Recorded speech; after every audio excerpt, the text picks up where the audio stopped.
आजकल तो लागत है कि सब कोई जितना हमरे के चहिता मन है सबकर दिल में अभी रही। क्या बात है, यह हम सुने खोजत रही जे इनकर चाहता है ये अपन घर में अब नहीं रहे ना, अपन चाहता कर दिल में रहे ना। बहुत बहुत स्वागत है अपने कर।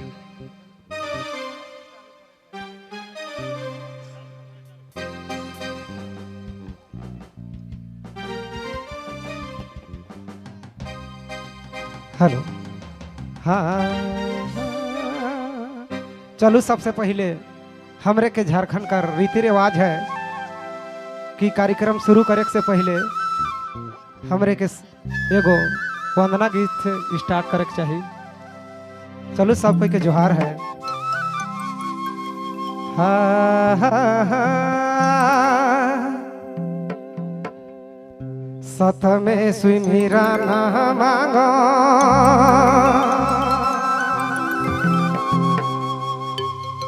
सत में सुई मीरा ना,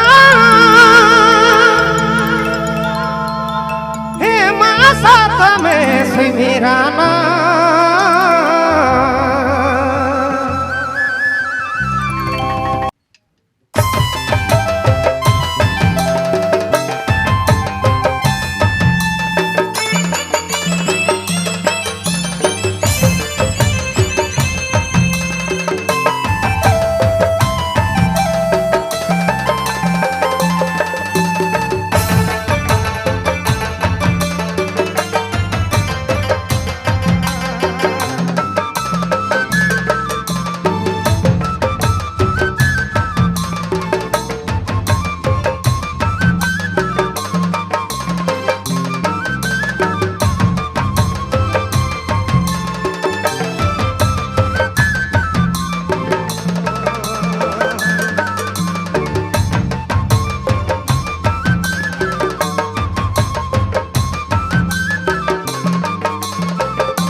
बाबूजी